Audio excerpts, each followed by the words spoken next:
নমস্কার বন্ধুরা, তোমাদেরকে আগের ভিডিওটা একটু দেখালাম, মানে আগের কি করেছি না করেছি সেটা দেখালাম। তো এখন আমি আবার ফিরে এসেছি তার পরবর্তী মানে পার্ট 2 এর ভিডিও নিয়ে। তোমাদেরকে আগের দিনকে আমি কিভাবে ড্রাগনের চারা তৈরি করতে হয় সেইগুলো দেখিয়েছিলাম কাটিং করে। আর আজকে তোমাদের দেখাবো যে এই আমার ড্রাগন গাছগুলো এইভাবে কাটিং থেকে চারা করতে দেওয়ার পর 25 দিন পর কি অবস্থায় হয়েছে। তো একদম সরাসরি ছাদে চলে এসেছি। এই যে দেখো গাছগুলো 25 দিন পর কেমন হয়ে আছে দেখো। তোমাদেরকে সব ডিটেলস আজকে দেখাবো। ড্রাগন গাছ চারা থেকে কিভাবে চারা তৈরি করলে তারপর চারা থেকে কিভাবে আবার গাছ বড় পাত্রে প্রতিস্থাপন করবে, আর কিভাবে বা ড্রাগন গাছের মাটি প্রস্তুত করবে, একদম সম্পূর্ণ কিছু তোমাদেরকে দেখাবো এই ভিডিওর মাধ্যমে। ভিডিওটা যদিও একটু বড় হয়েছে, একটু ধৈর্য ধরে দেখো। আর তোমরা যারা ড্রাগন গাছ লাগাতে চাইছো তাদের আমি অবশ্যই বলতে পারি অনেক উপকারে লাগবে এটা। তো তোমরা দেখো কেমন লাগছে অবশ্যই জানিও, আর আমার চ্যানেলটা সাবস্ক্রাইব করে রেখে দিও। প্রতিটা ড্রাগন গাছের বাড়া মানে বৃদ্ধি, তাদের খাবার দেওয়া, তাদের পরিচর্যা করা সমস্ত কিছুই তোমাদের ডিটেলস তোমাদের কাছে আমি নিয়ে চলে আসব। আপডেট তোমরা দেখতে পাবে। তো এখন দেখো গাছগুলো কেমন মানে চারা হয়েছে, মানে শিকড় বেরিয়েছে, সেটাই তোমাদের দেখাতে চাইলাম। তো তোমরা আগের ভিডিও দেখেছিলে যে একটাতে অ্যালোভেরা দিয়েছিলাম আর 3টের মধ্যে দিয়েছিলাম আমি রুটিন হরমোন। তো এখন দেখা যাচ্ছে আমি তোমাদেরকে বলেছিলাম ওই যে ব্যাকা আছে একটা, ওই টবটাই ছিল যেটা, সেইটার মধ্যে আমি অ্যালোভেরা দিয়েছিলাম। তো এখন দেখা যাচ্ছে অ্যালোভেরা থেকে শিকড়ের পরিমাণটা খুবই কম হয়েছে। আর এই যে এইগুলো থেকে এই যে দুটো ফ্যাংরা আছে দেখছো, এইটাতে আমি যেটা বের করছি এটা বেশ ভালোই মনে হয় শিকড় হয়েছে, কেননা এটা আমি এক হাতে করে তুলতে পারছি না। টেনে তুলতে গেলে যদি পাচ্ছে শিকড়টা ছিঁড়ে যায়, তো আমাকে এটাকে 2 হাত দিয়েই তুলতে হবে। আর এই গাছটার মধ্যে কিন্তু আমি রুটিন হরমোন দিয়েছিলাম। তো তোমরা যদি তাড়াতাড়ি মানে কম সময়ের মধ্যে শিকড় আনতে চাও ড্রাগন গাছের, তাহলে অবশ্যই রুটিন হরমোন দেবে। আর যদি সময় সাপেক্ষ 1.5 মাস থেকে প্রায় 1 থেকে 1.5 মাস পরে তুমি চাও, তাহলে সেক্ষেত্রে তুমি অ্যালোভেরা জেল কিংবা মধুও ট্রাই করতে পারো। মধু দিয়েও লাগিয়েও এভাবে শিকড় আনা যায়। তো যাই হোক, আমার যেটুকু শিকড় বেরিয়েছে আশা করছি ওইটুকুর মধ্যে আমি গাছ লাগাতে পারবো। তো এখন এইটার মধ্যে দেখো খুবই সুন্দর শিকড় এসছে আমার মনে হচ্ছে, কারণ গাছটা টেনে আমি তুলতে পারলাম না। এখন 2 হাত দিয়ে হালকা হাতে টেনে আনছি, আর তোমাদের সাথে তো আমি শেয়ার করছি সরাসরি, তোমরা দেখতে থাকো। এই যে এটা আমারও একটা চিন্তা ছিল যে কেমন শিকড় হবে না হবে।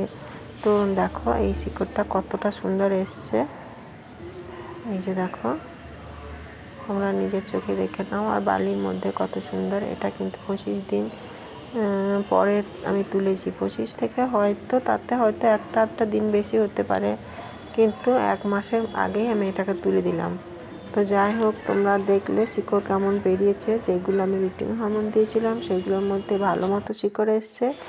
আর যে একটা মানে এটা আমি একটা পরীক্ষা করলাম যে কেমন হয়, যেহেতু আমার এটা ফার্স্ট টাইম সেই জন্য। তো যাই হোক, আমি এখন গাছগুলো তুলে রেখে দিলাম। তো 2টো টব নিয়ে চলে এসেছি। আর রৌদ্রের মধ্যে ছাদে প্রচণ্ড রৌদ্র, তাই আমি এখন গামছা মাথায় দিয়ে কাজ করতে চলে এসেছি। দেখো এই যে রৌদ্রটা এখন বেশ ভালোই, সকালে বিকালে যদিও আরাম লাগছে, কিন্তু দুপুরবেলায় রৌদ্রটা বেশ গায়ে লাগছে। এখন রৌদ্রের তাপটা বেশ হয়ে গেছে। তো আমি এগুলো লাগানোর মধ্যে যে দেখো একটা প্লাস্টিকের টব নিয়েছি, আর এই টবটার মধ্যে ওই গাছটা লাগানো ছিল, ওটা এখন তুলে দিয়েছি, ওটা অন্য কিছুতে লাগাবো। তো এখন মাটি তৈরি করছি। এই যে দেখো এই মাটিটার মধ্যে কিন্তু এটা সিম্পল মাটি, ওই ছোট যে প্লাস্টিকের টবগুলো দেখছো আমার ডান সাইডে, ওই টবের 8 টব মতো মাটি এখানে আমি দিয়েছি সিম্পল মাটি। আর তার মধ্যে দেখো 2 টব মতো দিয়ে দিলাম গোবর সার। এটা কিন্তু শুকিয়ে রাখা আছে, ঝুরঝুরে হয়ে শুকনো করা আছে। আর একটু গুঁড়ো মতো করে দিতে পারলে তোমরা দেবে, আমি অতটা গুঁড়ো করতে পারিনি কেননা খুবই শক্ত ছিল। তো যাই হোক, আর এখানে আমি দিয়ে দিয়েছি পেঁয়াজের খোসা। 1 টব হলে ভালো হতো, কিন্তু 1 টবের একটু কম হয়েছে। আর এখানে আমি দিয়ে দিয়েছি ডিমের খোলা, শুকিয়ে হাতে করে গুঁড়ো করে নিয়েছি, কিন্তু এক্ষেত্রে তুমি দিয়ে দেবে বলছি একটু পরে। আর এটা নিয়ে নিয়েছি ভার্মি কম্পোস্টটাও এর সাথে দিয়ে দেব। আর এখানে আমি নিয়ে নিয়েছি চায়ের পাতা, মানে ওই আর এটা দিয়ে দিচ্ছি একটু সামান্য খোল, এটা সর্ষে খোলই দিয়েছি আমি, এটা কিন্তু অন্য খোল আমি দিইনি, কারণ এটা খুবই গুঁড়ো, মানে একদম এর মতন ছিল। নিম খোল আমি দিইনি, নিম খোলটা পরে দেবো ভাবছি। আর এখানে নিয়ে নিয়েছি আমি চায়ের পাতা। তো এইগুলো আমি সবই, মানে কী বলো তো, এটা আমি সম্পূর্ণ ঘরোয়া উপায়েই তৈরি করছি। তো তোমার কাছে যদি নিম খোল কিংবা হাড় গুঁড়ো কিছু থাকে তাহলে তুমি শিংকুচি এগুলো তুমি দিতে পারো, কিন্তু আমার কাছে ওইগুলো ছিল না। আমার কাছে যেগুলো ছিল আমি সেগুলো দিয়েই মাটি তৈরি করছি।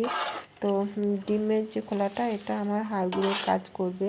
কেন বলো তো, এই ডিমটা কিন্তু সিদ্ধ ডিমে ছাড়িয়ে নেওয়া খোলা কিন্তু কোনো মতেই দেওয়া যাবে না। যেটা আমরা অমলেট বানানোর জন্য যেখান থেকে আমরা যে ডিমটা ভেঙে আমরা কুসুম বের করে ডিমের অংশটা বের করে নিই, সেই ডিমগুলোকে জলে ভালো করে পরিষ্কার করে ধুয়ে রোদ্রে শুকিয়ে হাতে করে গুঁড়ো করে দিয়েছি আমি। কিন্তু এটা ওই সিদ্ধ করে যে ডিমটা আমরা করি সেই ডিমের খোলা কিন্তু দিলে চলবে না। তো যাই হোক, কথা বলতে বলতে আমি এই গাছগুলো যে টবের মধ্যে ছিল সেই টবের বালিটাও এর মধ্যে দিয়ে দিলাম। 2 টব মতো বালি দিয়েছি, তাহলে এখানে দিলাম 8 টব মাটি, তার মধ্যে 2 টব বালি, 2 টব গোবর সার, আর 1 টব মতো ভার্মি কম্পোস্ট, আর 1 বাটি মতো চায়ের পাতা, আর সর্ষে খোল দিলাম, আর তোমার ডিমের খোলা দিলাম। আর এগুলো আমি এখন বেশ ভালো মতো করে মিশিয়ে নেব, নিচেরটা উপরে আর উপরেরটা নিচে, এইভাবে দিয়ে আমি বেশ কিছু সময় ধরে মাটিটা আমি মিক্স করে নেব। তো দেখো, এইভাবে কিন্তু মাটিটা মিশিয়ে নিতে হবে।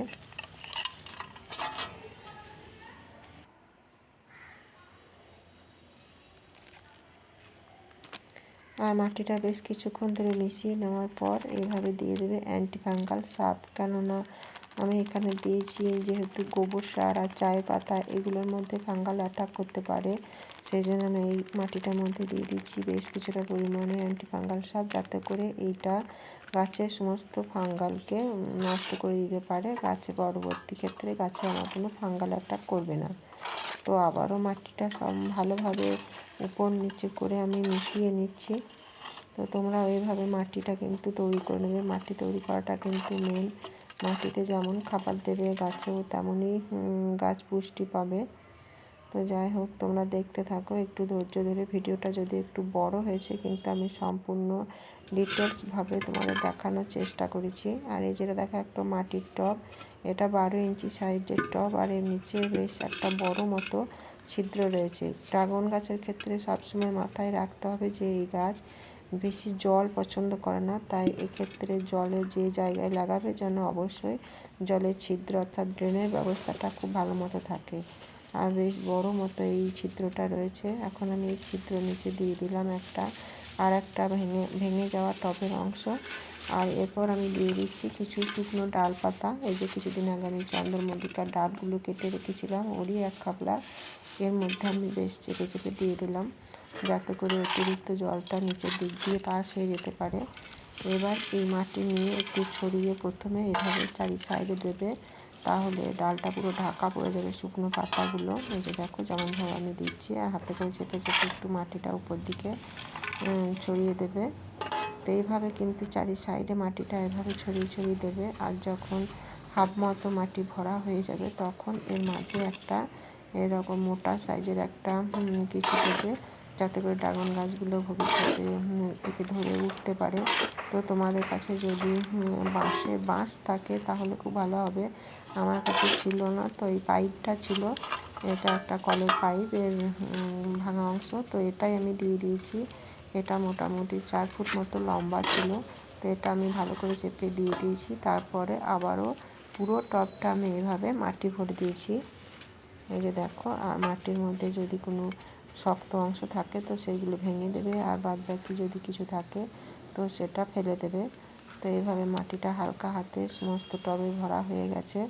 এখন আমি ড্রাগন গাছটা শিকড় যখনই কাজ করবে তখনই কিন্তু খুব হালকা হাতে কাজ করবে। তো গাছটা দেখো আমি খুব হালকাভাবে যত্ন সহকারে নিয়ে এসে এই মাটির মধ্যে এখন বসিয়ে দেব। যতটা পরিমাণের শিকড় যাবে ঠিক ততটা পরিমাণে গর্ত করব, বেশি ভিতরে দেওয়ার প্রয়োজন নেই। তো এতটা দিলেই ঠিক হয়ে যাবে।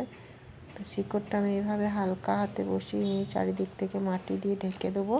আর তারপর 2 হাতে করে একটু চেপে আমি গাছটা যেন আর নড়াচড়া করতে না পারে সেইভাবে একটু চেপে বসিয়ে দেবো। এই যে দেখো ঠিক এভাবেই দেবে, সাইড থেকে চাপবে যেন শিকড়ে কোনো আঘাত না লাগে। আর গাছটা এমনভাবে বসাবে যাতে করে আর নড়াচড়া করতে না পারে। এই যে দেখো আমার ড্রাগন গাছ ফাইনালি বসানো হয়ে গেল। আর এই দিকে আর একটা দেবো, 2 সাইডে 2টো দেবো। 4টে গাছ আছে, ওই 2টো টবের মধ্যে আমি 2টো করে দিয়ে দেব। আর এই সাইডেও একটা দিয়ে দেব। তো তোমরা আশা করছি সমস্তটাই ভালো করে বুঝতে পারবে। আর এটা দেখো, এটাতে একটু কম শিকড় হয়েছিল, তো এটাও এখানে দিয়ে দিলাম। একটা বেশি শিকড় দেবো, একটা কম শিকড় দেবো। তো ওটাতেও ওই প্লাস্টিকের টবটাতেও ঠিক এভাবেই সেম একই পদ্ধতিতেই আমি দেব। তো যেটা বলছিলাম, তোমরা অবশ্যই ড্রাগন গাছ লাগানোর পদ্ধতিটা শিখতে পেরেছো আশা করছি। আর ভবিষ্যতে কি হবে না হবে সব কিছু তোমাদেরকে আমি ডিটেলস জানাবো। তোমরা দেখতে থাকো, আমার ভিডিও ফলো করো। আর আমার ভিডিওতে শুধু যে গাছপালা লাগানো দেখতে পাবে সেটাও নয়, একসাথে অনেক কিছুই দেখতে পাবে। আশা করি তোমাদের সকলকে ভালোও লাগবে। ঘুরে বেড়ানো, রান্না বান্না কিংবা ফুল গাছ বলো, আমার ছাদে যাই লাগাই, স্ট্রবেরি, সবজি, ড্রাগন, যে সমস্ত চাষ করি আমি সমস্ত কিছুই তোমাদের সাথে ডিটেলস আলোচনা করে থাকি। তোমরা তো যারা আমার রোজ ভিডিও দেখো তারা তো দেখেইছো। তো কথা বলতে বলতে গাছটায় আমি জল দিয়ে দিয়েছি এখন। এই যে দেখো ফাইনালি আমার গাছ লাগানোটা কমপ্লিট হয়ে গেছে। এটা হাফ রোদ হাফ ছায়ার জায়গায় এখন 2 দিন রেখে দেবো, তারপর একটু রোদে এটা রাখবো। তো এই যে দেখো আমার এই প্লাস্টিকের এই টবটা, এই প্লাস্টিকের টবটা প্রায় 15 ইঞ্চি মতো লম্বা হবে। দেখো অনেকটাই লম্বা। তো এই গাছটাও নিচের দিকটায় বেশ বড় বড় আমি ছিদ্র করে নিয়েছি। বলেছি তোমাদেরকে আগেই যে ড্রাগন গাছের যে পাত্রে লাগাবে সেই পাত্রে যেন জল পাওয়ার ব্যবস্থাটা খুবই সুন্দর থাকে, কারণ বর্ষার দিনে অতিরিক্ত বৃষ্টি পাবে, সেক্ষেত্রে জল যেন একদমই জমতে না পারে। ড্রাগন গাছ জমা জল একদমই পছন্দ করে না। মোটামুটি সপ্তাহে একে এখন নতুন গাছ বলে 2 দিন হয়তো লাগবে, তাছাড়া একে মোটামুটি সপ্তাহে 1 থেকে 2 দিন জল দিলেই হয়ে যাবে। এখন হয়তো একটু লাগবে, কিন্তু অন্য সময় গাছ লেগে গেলে 2 থেকে 3 দিন জল দিলেই হয়ে যাবে। তো এখন আমি সেম ওই পদ্ধতিতেই এই টবটার নিচেও 2টো খোলা আঙের টুকরো দিয়ে দিয়েছি, আর তার উপরে ওই চন্দ্রমল্লিকার শুকনো ডাল পাতাগুলো দিয়ে এইভাবে চারিদিক থেকে আমি মাটিটা ছড়িয়ে দিচ্ছি আর ঢাকা দিয়ে দিচ্ছি। তো সেম ওইভাবে এই গাছটাকেও আমি লাগিয়ে দেব। আর মাঝে দেখো এখানেও একটা আমি এই পাইপের অংশ দিয়ে দিচ্ছি, যাতে করে গাছটা পরে যখন বাড়বে তখন আমি এর সাথে বেঁধে দিতে পারি। ওই জন্য এখন থেকে এটা দিয়ে রাখলাম। তো এইভাবে দিয়ে চারিদিক থেকে মাটি ছড়িয়ে দিয়ে আমি বেশ ভালো মতোভাবে শক্ত করে এই পাইপটা আমি এর সাথে আটকে দেবো। আর চারিদিক থেকে আমি মাটিগুলো এখন টবের মধ্যে ভরে দেবো সমান করে। আর ড্রাগন গাছে একটু শুকনো মাটি পছন্দ করে, সেই জন্য এটাকে একটু ঝুরঝুরে মাটিতে লাগানোর চেষ্টা করবে। আর মাটির সাথে একটু বালিও মিশিয়ে দেবে, তাহলে মাটিটা ঝুরঝুরে থাকবে। আর বেশি পাঁক টাইপের মাটি দিলে এতে চলবে না, একটু বেলে মাটি টাইপের মাটি হলে খুব ভালো হয়। তো তোমরা যদি বেলে মাটি না পাও, এঁটেল মাটি হলে পরে এই গাছের ক্ষেত্রে খুবই অসুবিধা, সেক্ষেত্রে হাফ হাফ বালি দেবে। আর বেলে মাটি কিংবা দোআঁশ মাটি হলে ড্রাগন গাছের ক্ষেত্রে কিন্তু খুবই ভালো। তো তোমাদের সাথে কথা বলতে বলতে আমার এধারে টবে মাটি ভর্তি করা হয়ে গেছে। তো এই যে আমি মাটি ভর্তি করে মোটা অংশগুলো একটু টবের থেকে সরিয়ে দিলাম। তো এখন আমি এই গাছটাতেও একটু অ্যান্টিফাঙ্গাল দিয়ে দিলাম, কেননা এই গাছটাতে শিকড় সেরকম অতটা আসেনি এই টবটায়, ওই জন্য। আর উপরে তো ওই মাটির টবটার মধ্যে যে অ্যান্টিফাঙ্গাল দিয়েছিলাম ওটার মধ্যে অনেকটা চলে গেছে। তো এটাতেও ভাবলাম আর একটু দিয়ে দিই, খুব অল্প পরিমাণে অ্যান্টিফাঙ্গাল আমি এর সঙ্গে ছড়িয়ে দিয়েছি। এবার আমি হাতে করে একটু চেপে চেপে মাটিগুলো বসিয়ে দিলাম। আর এরপর আমি এই যে দেখো এটাতে একটু শিকড় এসেছে, মোটামুটি যা এসেছে এতেই লেগে যাবে। তো এই গাছটা আমি এখানে বসিয়ে দেব। শিকড় দেওয়ার সময় খুব হালকা হাতে বসাবো, তারপর যখন শিকড়টা মাটি দিয়ে ঢেকে দেব তখন একটু সাইড থেকে চেপে দেবো যাতে করে গাছটা আর নড়াচড়া করতে না পারে। তো ফাইনালি যখন গাছটা লাগানো হয়ে যাবে তখন বারবার খেয়াল রাখতে হবে যেন গাছটা আর নড়ে না যায়। নড়ে গেলে কিন্তু শিকড়টা নষ্ট হয়ে যেতে পারে কিংবা গাছটাও নষ্ট হয়ে যেতে পারে। তো যাই হোক, এটাই ছিল আজকে ভিডিও। তো এই টবটার মধ্যেও আমি এখন দুটো ড্রাগনের চারা লাগিয়ে দিয়েছি, আর এগুলো এই যে হাফ রোদ হাফ ছায়ার মধ্যে আমি রেখে দিয়েছি। আর এখন এই টবটার মধ্যেও আমি একটু জল দিয়ে দেব, দিয়ে এটাকে আমি এখন দুদিনের ছায়ার মধ্যে হাফ রোদ হাফ ছায়া রেখে দেবো। তারপর 4 দিনের দিন এটা আমি একটা রৌদ্রের জায়গায় রেখে দেবো, মানে কড়া রৌদ্রওয়ালা জায়গায় রাখতে হবে। ড্রাগন গাছ রৌদ্রই পছন্দ করে আর শুকনো জায়গায় পছন্দ করে। তো আজকে থাক এই পর্যন্তই, ফিরে আসবো অন্য ভিডিও নিয়ে। ততক্ষণ দেখতে থাকো।